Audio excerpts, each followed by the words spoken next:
Hello and welcome to this solo playthrough of Advanced Squad Leader. We will be playing a scenario that is on Guadalcanal, which is HC1 First Matanikau. And this video will just be the reading of the scenario. We'll look at some rule points, especially effluents and hard sand, because we are there. The Marines are not complicated to manage, at least the Marines at that stage of the war, and we will set up the game. So first of all, just to situate the system, the scenario, it's part of Hell's Corner, which was published in a special editions of Operations magazine. There was previously the Historical Study Operation Watchtower, which had Edson's Ridge as a historical map, but for economical reasons, MMP didn't include another map around Matanikau, where at least 3 or 4 or 5 scenarios occurred. So they replaced the map with geoboard assemblements. But I find it interesting to play with the historical map that was included in Hell's Corner in that magazine and under Hell's Corner. That's why you will find a First Matanikau scenario, which will be HS1, I believe. Yes, that's it. And now we are playing the same scenario, but on a historical map under the name HC1. So as you see here, we have the different scenarios which take parts of the map. We are playing First Matanikau, which takes that part of the map, which is actually the north is on the right. So the northern part, you have the ocean, you have the effluent, you have the Matanikau River here. And here we are. I chose another image for the main page of my video, which depicts U.S. Marines on Guadalcanal, not especially at Matanikau, but I believe here neither. So let's read together that scenario card. So the design is from Bahadir Erimli. I don't seem to have heard of him for other designs out of Operation Watchtower. He's one of course, the designers here. So the situation here, Matanikau village. If you are looking on Google Map, you will see that Matanikau is spelled with a O rather than an AU at the end. And you'll be very astonished or comforted in what you thought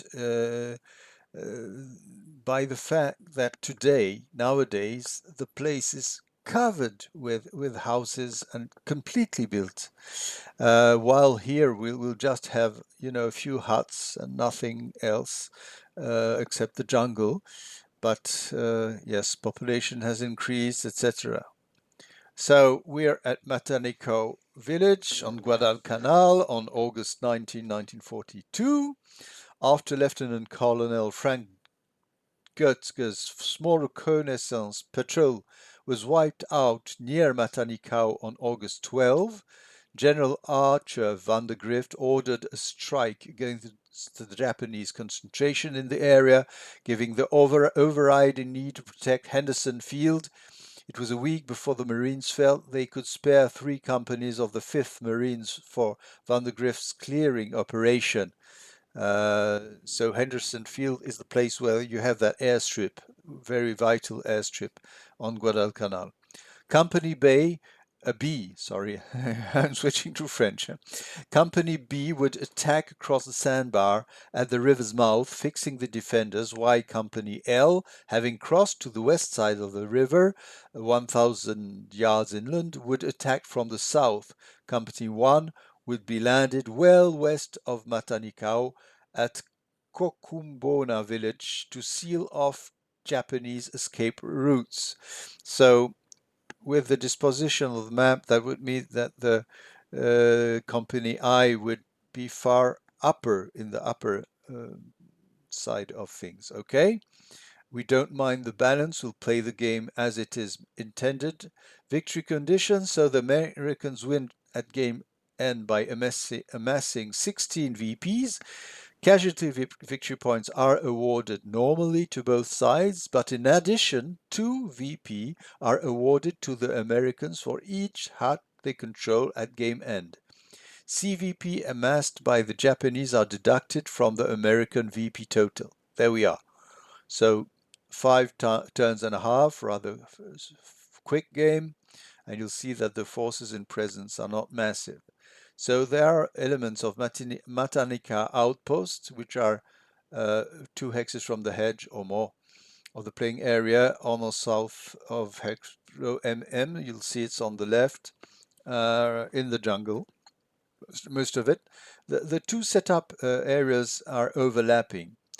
A Matanikau garrison set up west of the Matanikau River within 3 hexes of any hut hexes. Okay, I will have delimited everything so you understand how it works.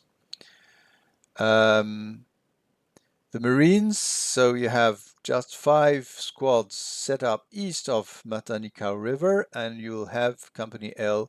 They enter turn 1 along the south edge of course, the delimited map. So, environmental conditions are wet, no wind at start, and we'll look at the special rules for Hell's Corner. The Matanikau outpost unit may not use HIP.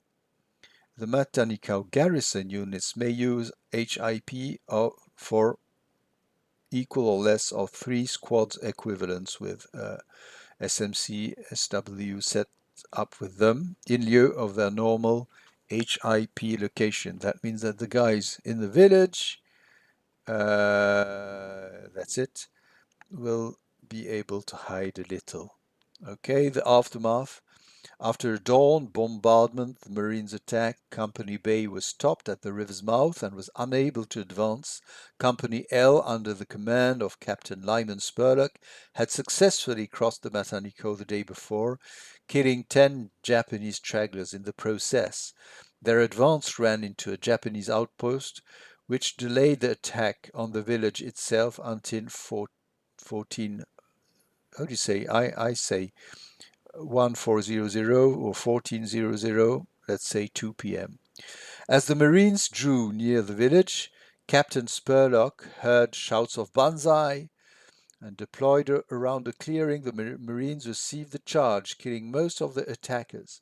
Fighting the remaining defenders raged on until 1600, when the Marines were able to declare the village secured. Ultimately, this action had little effect on the campaign other than to provide valuable experience to the Marines. Okay, let's go and see now the SSR. There we are. So PTO terrain is in effect with light jungle. The government track, okay, I don't think we have it anyway, is an unpaved road. 1 log bridge is out of our map, so no problem. There's a footbridge. Off-board terrain, okay, as usually with historical maps, the terrain which is not used for the scenario still exists. Matanikau River, it runs, okay, we see it, to UU19. UU19, we'll see it's up to here, yeah. And it is deep, but a moderate current flowing north, okay. And hex SS20 is fordable That's really on the right, and hexes TT19 and UU19 are effluent hexes. We'll look at those rules closely because we don't have a lot and don't have effluent a lot in scenarios, even PTO. Sand, beach, and ocean. All sand is hard. We'll also see that. And all sand hexes are beach hexes. Okay, beach slope is slight. Each ocean hex adjacent to one or more beach hex is shallow, so we could go wading in it. I'll tell you, I won't do it unless I'm forced to do it. And all other oceans are deep, and the map is clear, having lighter hue for the shallow ocean hexes and darker hue for a deep ocean. The raiders, all 558 squads have assault fire, and along with their 238 HS are stealthy. Okay. So let's see the effluent. An overlay, okay, has an effluent, okay. It represents the water from a stream flowing across the beach. Therefore, each effluent hex is treated as hard sand. We'll see what it is, and in which entrenchments are not allowed. Who's going to entrench? I don't know. An effluent hex is unaffected by stream depth, so nothing deep. For LOF purposes, each hex site common to both a stream hex and an effluent hex is considered a stream hexside, as per the last sentence of G.1. Okay, frigid water effects do not apply to an effluent hex. Okay, so actually it's a hard. It has no other virtues than hard sand. Okay, so slightly sloped. It's level -1, but actually there's no crest line with the hinterland. All LOS as well, all type of movement treats all beach as being level zero. So we'll count the beach as level 0, not 0, not too complicated. And sand, each beach hex is sand F7 that is either hard or soft. A beach hex is considered hard sand if it contains a beach, ocean, etc., etc. But anyway, all the beach hexes here are hard sand, and hard sand is treated as per rule section F7, but as if EC were wet or mud. Okay, that's all. Now, I was puzzled a moment with that because the notion of hard sand doesn't exist in the DTO, the F chapter. So actually, hard sand, you only find it here in this paragraph. And hard sand is simply equivalent to sand when the environmental conditions are wet or mud, and we'll see that in F7 in just now. So here is the DTO rule, and as you see the depiction, etc. I'm using the electronical ASRB, which has been updated with when Hollow Legions came out. So sand is a terrain, etc. You'll see it's really simple. The most important thing here is the MFMP thing, and they explain everything. And actually, yes, infantry 1 MF plus UT, etc., etc., etc. And we are in the exception. All of those non-COT MF costs are reduced by 1 if EC are wet or mud. So we are infantry. Infantry has 1 MF plus COT, usually open ground. We'll consider that open ground is 1 MF. Yes, anyway, whether it's in the desert or on European terrain is the same thing. And so with hard sand, it's 1 MF without COT. Or it is COT without the 1 MF add. Again, 0 TM, but any ordnance attack, etc., has its FP halved on AFT, etc., exception to all if EC are wet or mud, these penalties don't apply. So that means simply that the beach and hard sand effluent, etc., behaves like open ground. Okay, so uh, it was nice to point out chapter F7, but actually each time you have an EC which is wet or mud, sand is like open ground. There's no affecting, OBR, or, I think we have some mortars here. It will work the same way in hard sand. So here we are. I put some reminders of the rules, but we read them together. So here are the zones of placement. The Japanese moves first. No, sets up first. So we have the garrison, which is within the green boundaries, and the outpost is here. The outpost guys have no HIP, but the garrison can, and the Marines here will set up, here, PP and north of PP. We're going to check the scenario. There we are. Oh, that's not the good one. Sorry.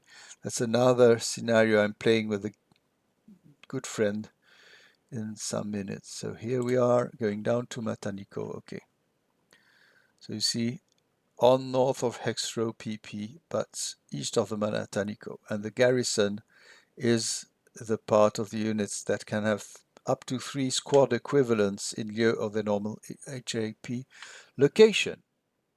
As you can also see, I placed little victory points here, reminders in green, so we remember they only count for the Americans.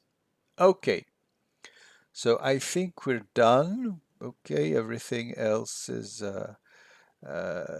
integrated. Of course, the huts here, contrary to the Indonesian ones we had in the previous scenarios, can catch fire when you fire even with small arms.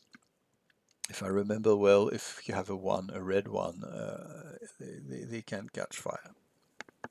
Now, what happens when a hut is destroyed or burned down? Does it count as a hut? We'll go and check now. Why not? So first of all, so it's chapter G. A collapsed hut is still considered a hut, but not considered a building. But we have to control, the American has to control huts. So if they collapse, they collapse, okay? It doesn't say that if it's burning, but I believe even if it's burning, yeah.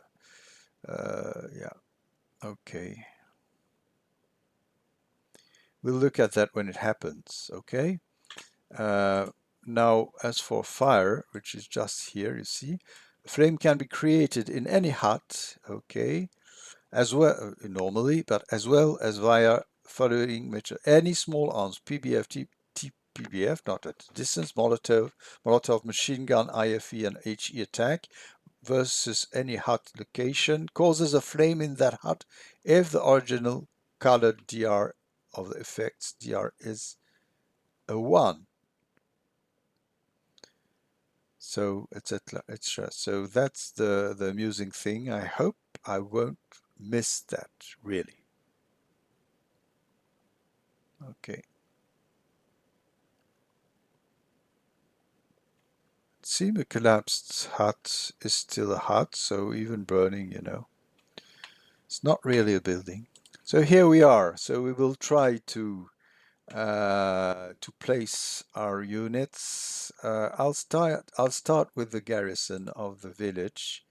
I'm clicking a little. Yes, that's a little too much. No, isn't it? Oh, not so much. Yeah, I'm going just to reduce it. I have a pet peeve here about the gradation of zoom. So 100 and 120 before we have a catastrophe should do it. There we are.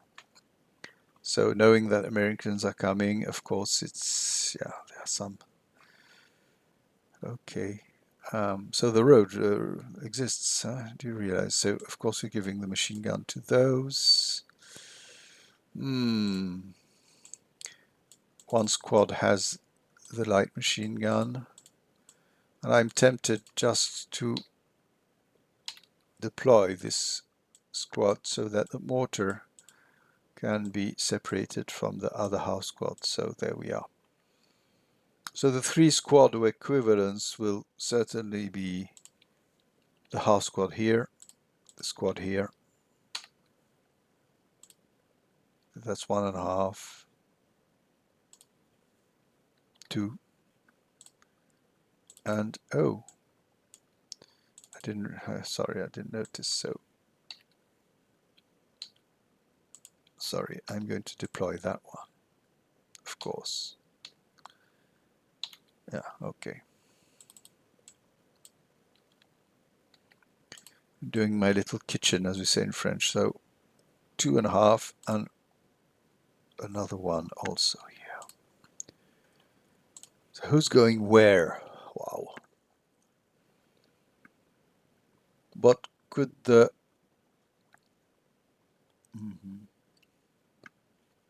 of course the Marines here would be tempted to cross here, of course, and they'll try to, yeah,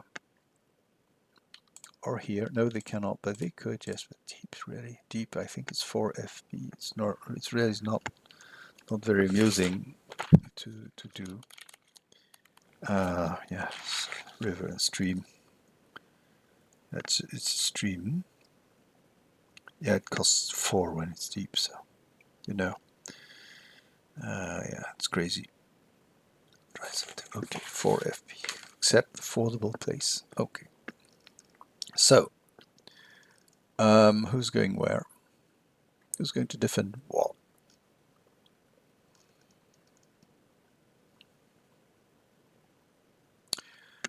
Those places really, they are really very. Yeah. I think I'll still, nevertheless, put this machine gun here.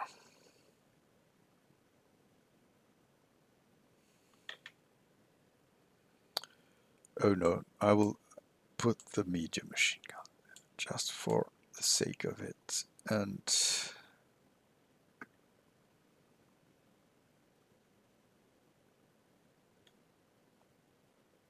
yeah, so they still cover that hex and that hex. But do they cover that one? Yes, but that's not a problem. And 447, go guarding the place here.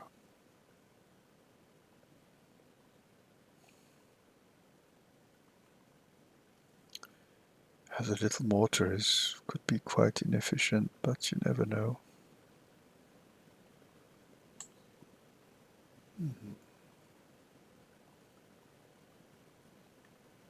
One mustn't be shy, you know, if you put all your hidden guys in the rear, that's, yeah, of course, you'll keep people guessing, but no. But for what use? So here they are, and they still cover that place. Okay. And there we are. So got some conscripts to keep the last huts over here.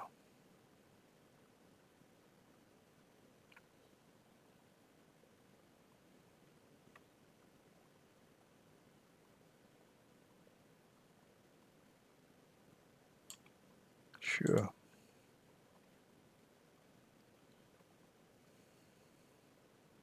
I should stop doing everybody like that. There we are on the maps.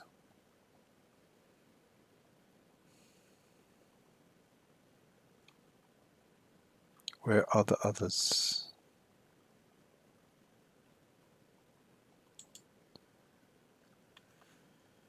Going back somehow, a little.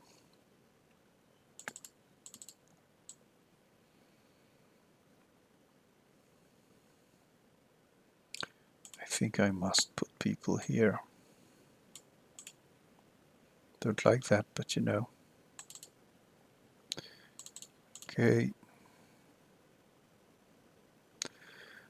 Yeah, I'll put the foxhole here hidden and it won't reveal immediately because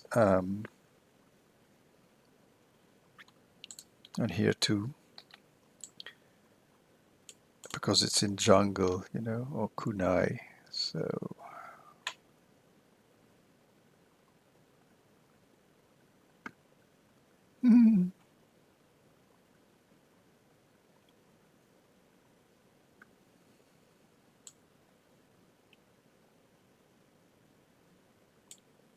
here you are, my guy.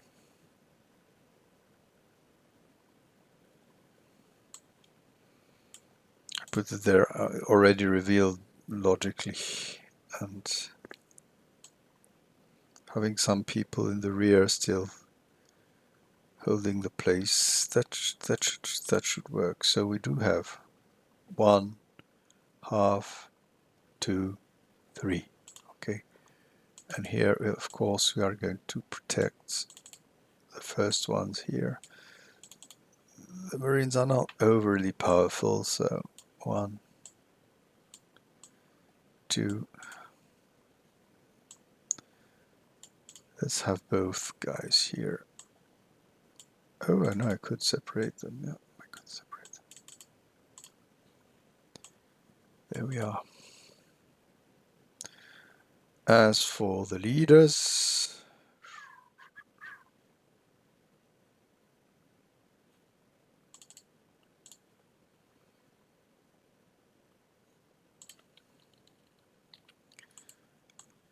I'll put them here.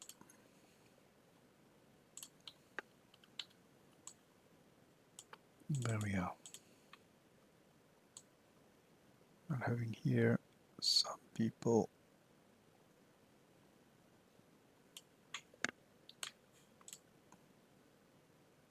ready. Okay, that's from one side. On the other, what are we doing? Of course, distributing the machine guns to everybody. And that we all, yeah. Here we can come, have somebody. Putting some concealment here. And a hidden foxhole, of course. Yeah, because the guys come here, but yeah. Oh no, yes, it's okay, it's okay.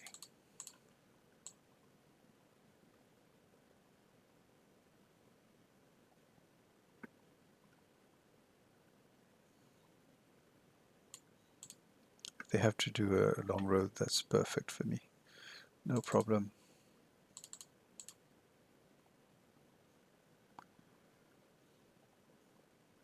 Yeah, what happened here? What? Ah, yes, sorry. I made some fake, but I shouldn't. I don't have the luxury to. Ah, there they are. And we'll have a fire brigade, as I call them, somewhere over here.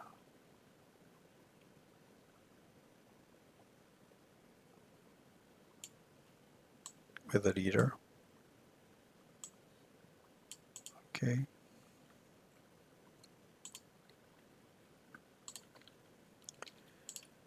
There we are. And that little teeny weeny thing. We could have one also, just, you know, yeah, overlooking the place. There we are. So, time for the Marines to decide what they are going to do. It's complicated, they get a lot in their head. I realized that there were radar counters. I don't know why I didn't use them, so what can they do? There's some there, machine gun. Just really, do they have to be so direct? I believe they don't really have a choice. There we are. Dispersing forces, of course. So what? What could they do? Enrich here, it'll be direct in the file. So now I'm already, normally you do it that during the ready phase, but I'm going to place the other company here. So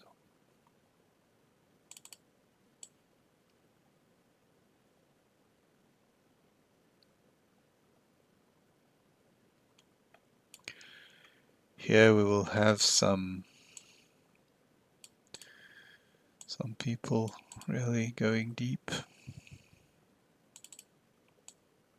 Here, oh, they're stealthy. Yes, that's perhaps if they have to run. It's good to have a raider with them. There's another group here. And a third one here. Yeah, it's not very imaginative. Sorry, sirs. I wonder if I'm going to... Yes, I'm going to dismantle machine guns.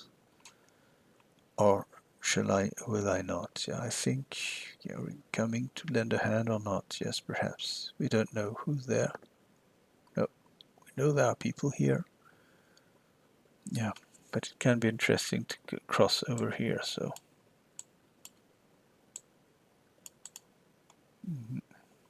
And the machine gun, either here or just behind here, because it could be really very serious, so it is serious matters anyway.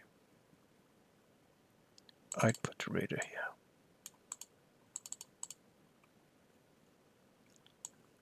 And have some machine gunners too around here, or even no.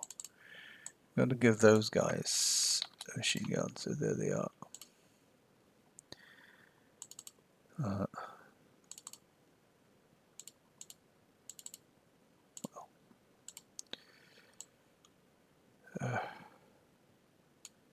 Who's going to see most fire? Yeah, Lot here. Torelli, come on. And yeah, and the machine gun. Who's going to carry the demo charge? I think I'll give it to the raider here. The raider here. So we'll try to do some running. I don't know.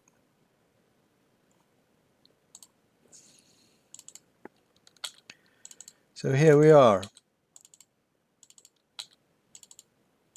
Try to play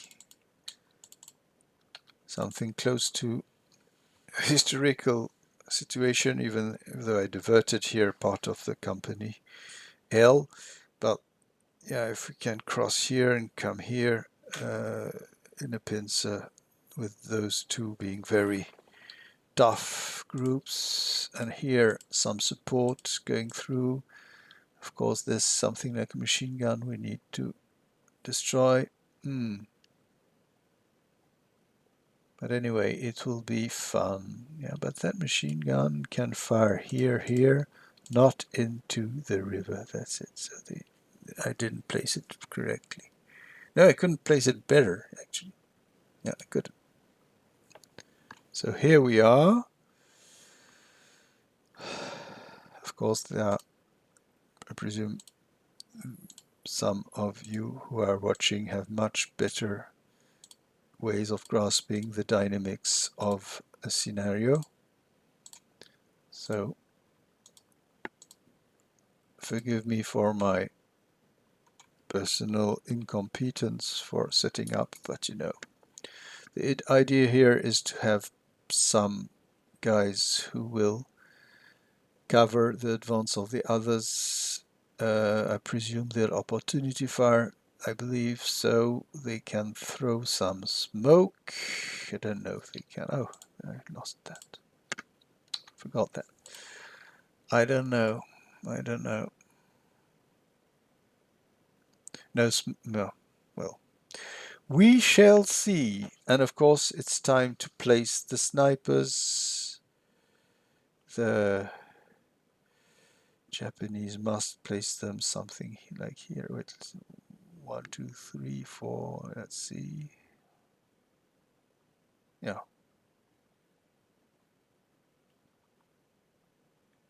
There we are. And the sniper here within 6 hexes of 6 units. That seemed to be good. Okay.